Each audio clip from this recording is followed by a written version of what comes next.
be upstanding. We're going to worship together. We're going to sing to our King of Kings.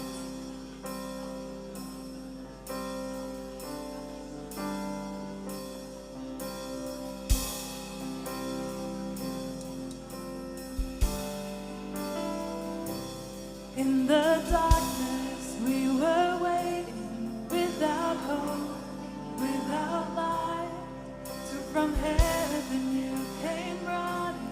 There was mercy in your eyes to fulfill the law and prophets. To a virgin came the word, from a throne of endless glory to a cradle in the dirt.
to lead me.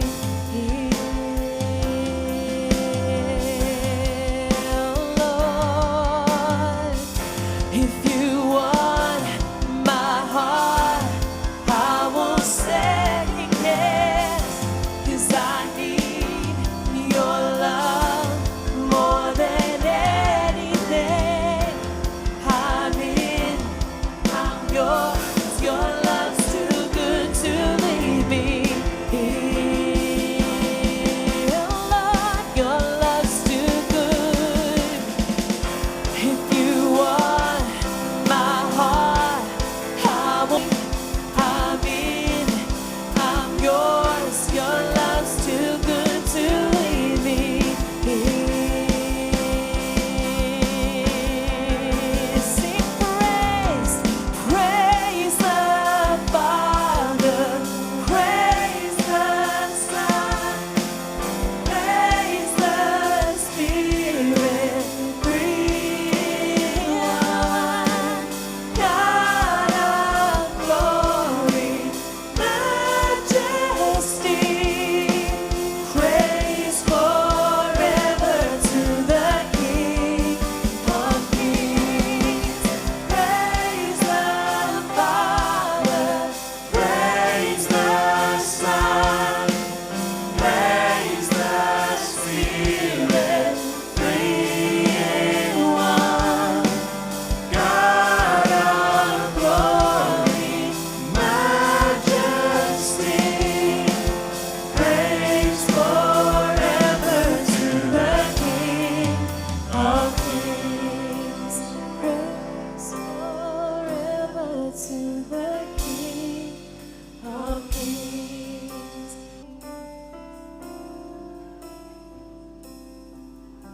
Yes, God, I just want to thank you for who you are. Thank you that you're the King of Kings, that you're the one who's in charge of our lives and who's there to help us through everything. And I just want to pray over the service this morning. Just pray that if there's... Congratulate someone. We are in church. How exciting is this? The best place that you can be.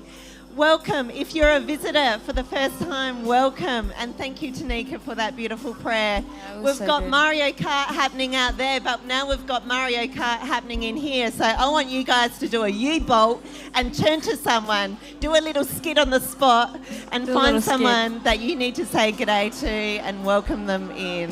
Wonderful.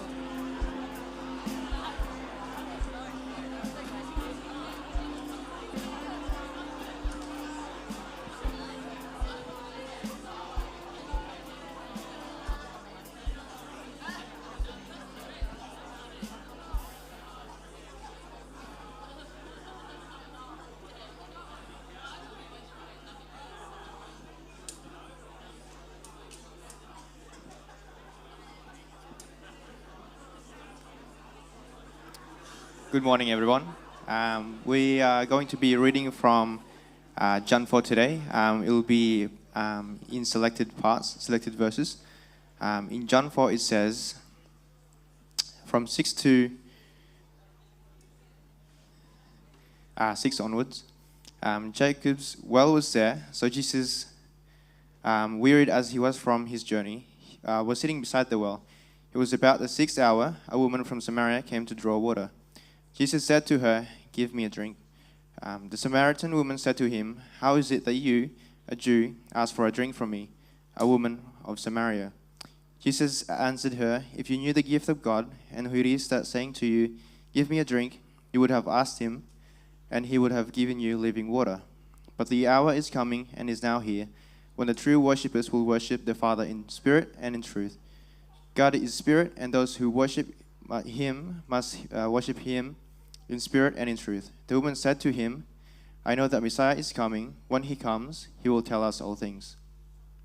Jesus said to her, "I who speak to you am he." So the woman left her water jar and went away into the town and said to the people, "Come see a man who told me all that I ever did. Can this be the Messiah, the Christ?" They went out of town and were coming to him. Meanwhile, the disciples were urging him, saying, "Rabbi, eat." People said to one another, "Has anyone brought him something to eat?" Jesus said to them, "My food is to do the will of him who sent me and to accomplish his work. Do you not say, 'There are yet 4 months, then comes the harvest. Look, I tell you, lift up your eyes and see that the fields are white for harvest. After the one who reaps is receiving wages, gathering fruits for eternal life, so that the sower, the reaper, may rejoice together. For here the saying holds true: one sows and another reaps. I sent you to reap that for which you did not labor. Others have labored, and you have entered into their labor. Many Samaritans from that town believed in him because of the woman's testimony. He told me that all I ever did. So when the Samaritans came to him, they asked him to stay with them. He stayed there 2 days, and many more believed because of his word. They said to the woman, "It is no longer because what you said that we believe, for we have heard for ourselves, and we know that this is indeed the Savior of the world." Fantastic. Thank you, JP. Well, I don't know if you have realized this, but we often tend to act differently when we're alone. I don't know if you've experienced that, but I'm rarely alone. But just the other week, Tash Gurney, who normally lives in our granny flat, she's in the Middle East at the moment, and I left work a little bit early to go and visit someone, and that finished early, so I pulled up into the driveway and I realised Belinda wasn't home yet, and so I had 10 minutes when I was all by myself, and so I'm what am I going to do? And anyway, so as I'm walking in from the car, I kind of pull my phone out my pocket and start to flick through Instagram just as I'm walking in, and I can't remember what sort of the reel was that I was looking at, but you know how you can sort of post a soundtrack over the top of whatever's happening to sort of give it more importance? Well, this particular reel that I watched had the Britney Spears song "Hit Me Baby One More Time." So I played that, realised I'd left something out in the car, so dumped all my stuff on the kitchen bench and went to walk back out to the car. But look, I don't like Britney Spears, but that song is catchy. And reels, if you haven't seen reels or don't know what they are, it's just 15 seconds. And so it was literally just that part of the song. And so it was just that "Hit Me Baby One More Time" part. And so as I'm walking out to the car, and I'm realising that I'm by myself, I don't even know why I did it, but I was replaying it over and over again, and to the point that I'd played it over and over in my head so much that as I'm walking out to the car, I just kind of stopped mid-stride and just blurt out, "Hit me baby one more time." And then I kind of go, what? Why did I do that? And I thought, luckily I'm alone, and it was just at this moment that I realised that my neighbour Andrew, the deputy mayor, is also out in his driveway, and so my private soundtrack became my public humiliation.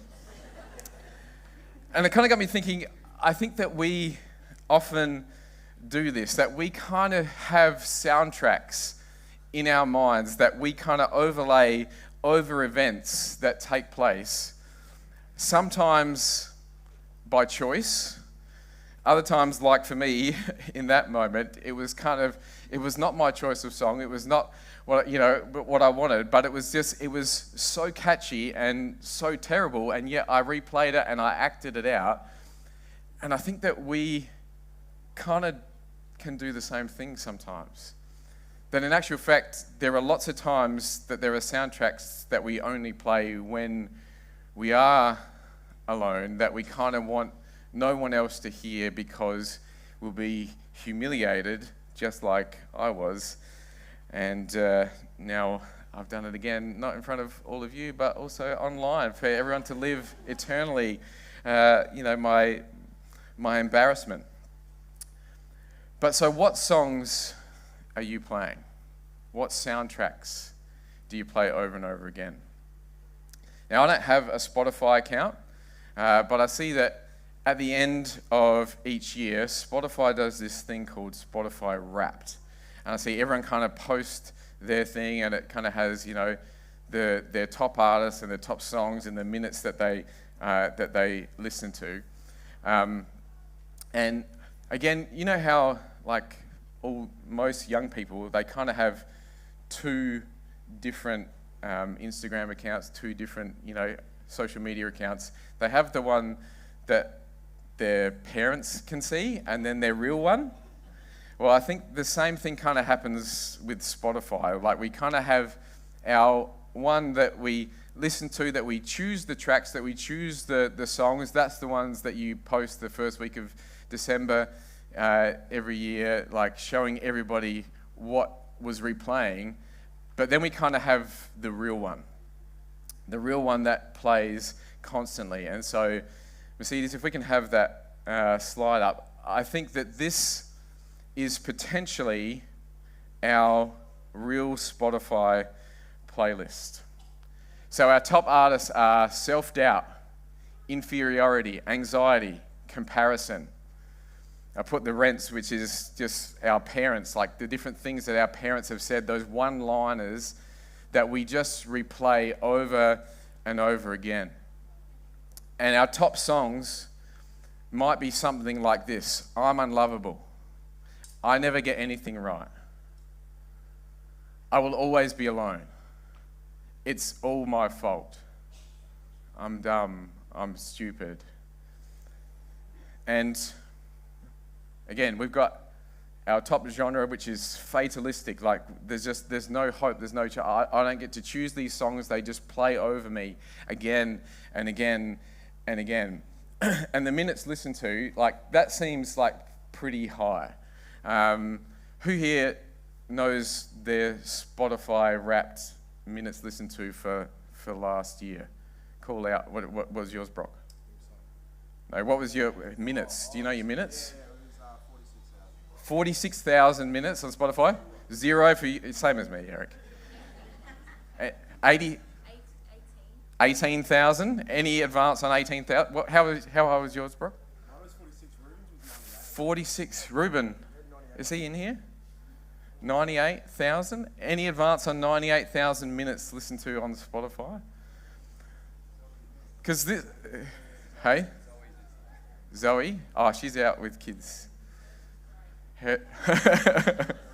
We'll find out from Zoe afterwards how many minutes. So you might think 420,000 is like ridiculously high. But the reason that I chose that number is because there are 525,600 minutes in a year, and they say that 95% of our thoughts are repetitive, and that 80% of our thoughts are negative. So that is 80% of the total minutes of the year. So even though that seems way excessively high, even higher than Zoe's Spotify playlist, that is probably relatively accurate, I think. And even if, you might not play all of those 5 top songs, but you probably play one of them. And in the past few weeks, we've been looking at this event in the life of Jesus. And you might think, why have we been studying 3 weeks on this one passage of Scripture? And it's this passage of Scripture where, like, he didn't physically heal anybody. He didn't, like, feed thousands of people. He's just literally having a conversation with a lady. But after this short conversation, she is drastically different. In fact, her playlist was probably a lot like yours and mine before she had an encounter with Jesus. But after just a few moments with Jesus, just like Yana talked about last week, her private soundtrack turns into public praise. You see, she had a secret playlist, just like we do. That is why she's there. We read that she was at the well at the 6th hour.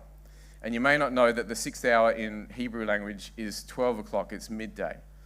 And it kind of made no sense to come to the well at midday because you need water to do all your chores. The the cooking, the cleaning, the washing, like everything required water, and there's no water on tap, and so the only way to get water was to go to the well. So everyone went at the start of the day so that they could be ready for their work, and everyone went in the cool of the day because they're living in Samaria, which is a really kind of hot, arid place. And so everyone went together, everyone went to the well, and they would gather their water at the start of the day.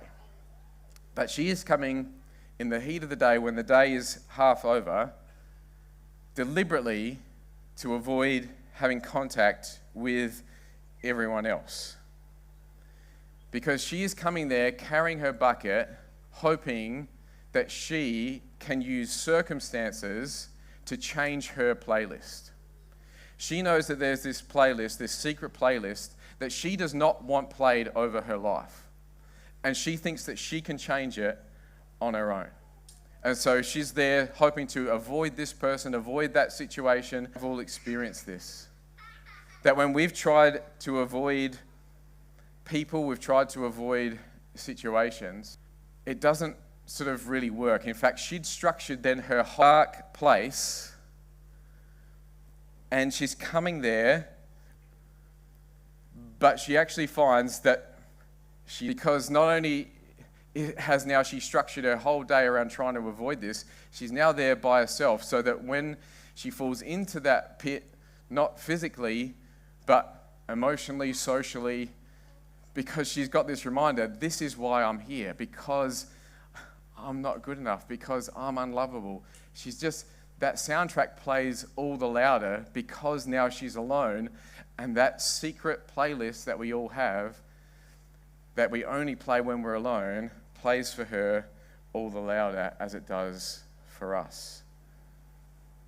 We deflect, we distract, we isolate, but we end up more trapped than ever. So, but then Jesus comes and meets her. Jesus comes and meets us at our well, at our alone time. And he actually says, I know that you've been playing this secret soundtrack that you hope nobody ever hears. But I've come to give you a new soundtrack. I want you to play it. It's called Spirit and Truth. And she, like us, would hear that and we kind of go, well, I don't think I want to play a track called Truth. I mean, my truth isn't all that good. The truth about me is kind of the reason that I'm trying to avoid all these people. The truth about me is I have this secret playlist, and so I don't want my private playlist becoming my public shame. I don't want that sort of coming out. I don't want a track called Truth to be played.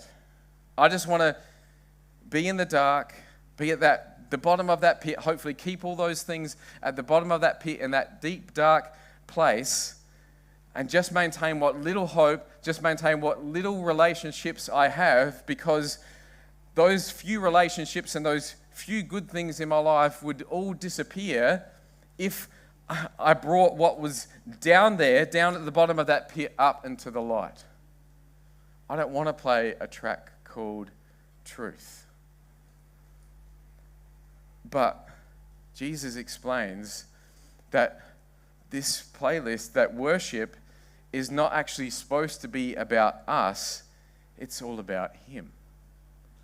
And the truth about Him is pretty awesome.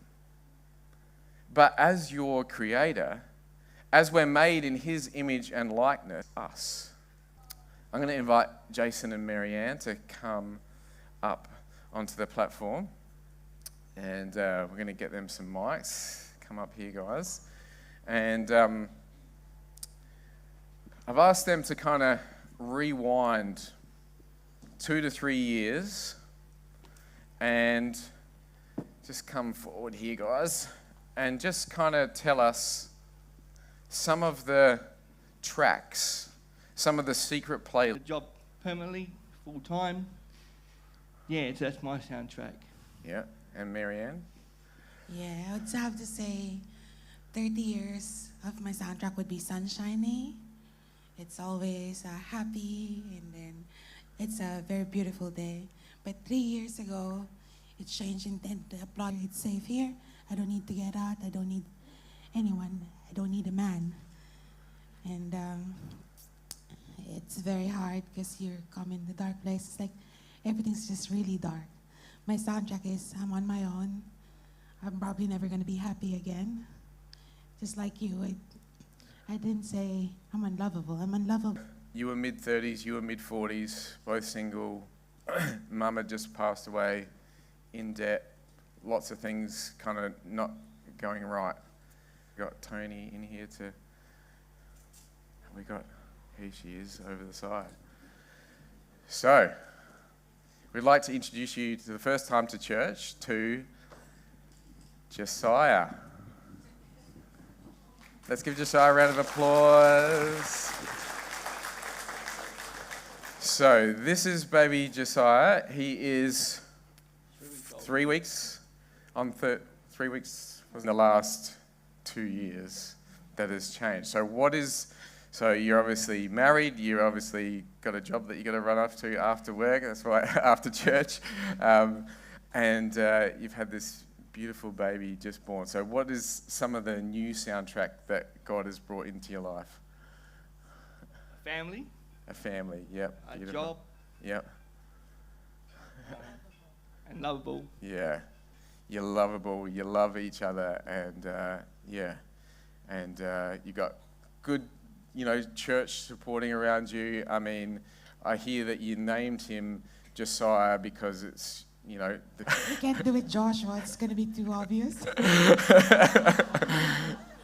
But yeah, so we just wanted to give that bit of a testimony, but also to introduce you to Josiah. He hasn't had his vaccinations yet, and we thought, we know that you'll all want to see him and go up and hug him and kiss him, but we thought, we can't do that just yet, but at least you can see him all from afar and welcome him to church. And so glad that this new soundtrack is playing over you and going to be playing over Josiah all the days of his life. So thank you so much, guys.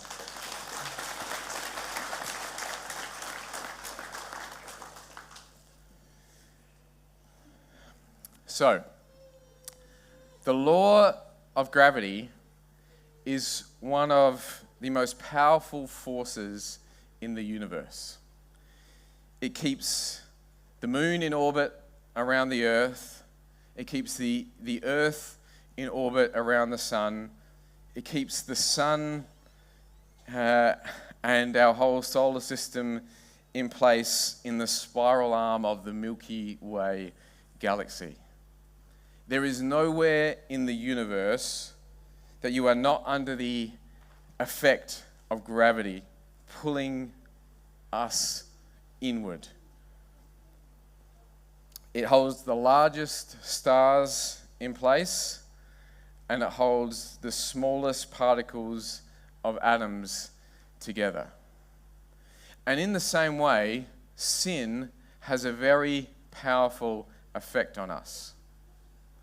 One person's sin that they want everybody to see and hear how good they are. One person's sin might be that of anxiety that they want to keep hidden, fearing as though they weren't made in the image and likeness of God, and so they need to keep that hidden. And yet for another, it may be that they want to prove to the world that they are not afraid of death, and so they prove that they have a death wish, filming different activities that they can place up on Instagram and YouTube for all to see. Sin's pull affects us all inward. So, it's not ready. We have a drone. It's not working currently. Can I have it up here? Is it just not pairing, or is it battery gone flat? Not pairing. It's flashing. We'll see if it stops flashing by the time it comes up. Okay, we'll assume that this is going to work. So, is gravity affecting this drone. Is it? Yeah. And so there are kind of all these little parts, all these little components to this, and gravity is affecting all of this. And yet, because of the shape of these tiny little wings, these tiny little propellers, is there anything we can do to help pair it? Just put it down.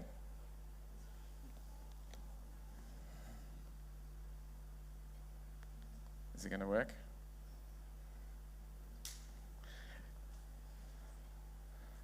We tried this out multiple times before the service, and it worked beautifully. It's still flashing, so it's not pairing with the... No. Let's imagine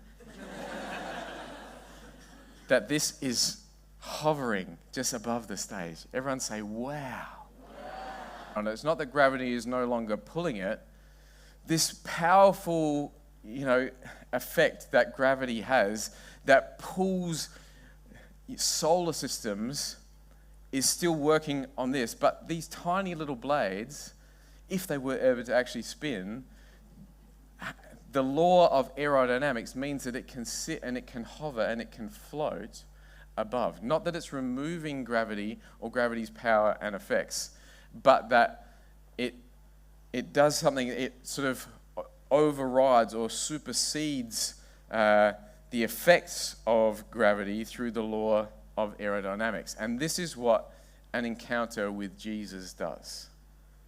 It doesn't remove sin's pull or sin's power. We still are people that live in fleshly bodies, and we know and we've experienced that even when we become a Christian, try though we might, we still sin.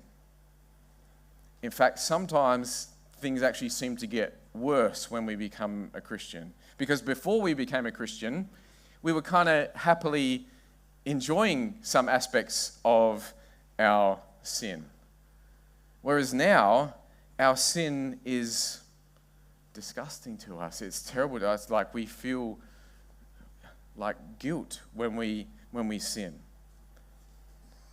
And so far from this, if this is where you are right now and there is a soundtrack playing in your mind that is saying, you're not a Christian. How can you be a Christian and still be doing that? If that soundtrack is playing, know that there is an enemy that has started to play that soundtrack over your mind, because that is not true. The fact that you feel God is at work in your life. So, without God, this battle over sin is one that we can never win. But with this living water that Jesus offers, it becomes now a battle that we can't lose.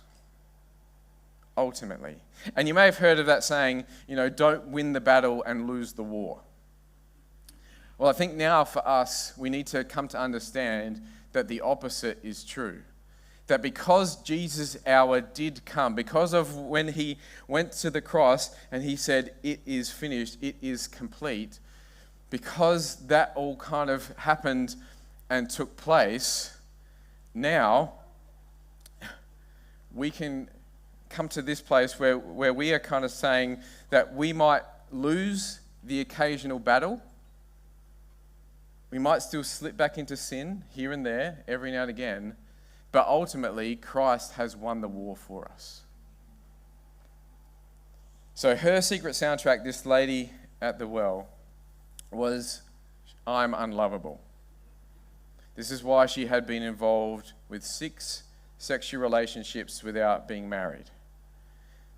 She had 5, and the one that she was with, she was not married to. So that's 6 relationships. And she's trying to change the circumstances of her life. Because she thinks, if I can just give my body away to the right person, then maybe my soundtrack will change. Maybe, just maybe, I can find someone, one person who can just love me for me. Or so she thought. 6 men, 6 failures. And in the Hebrew language, the number 6 is the number of human effort, striving, work.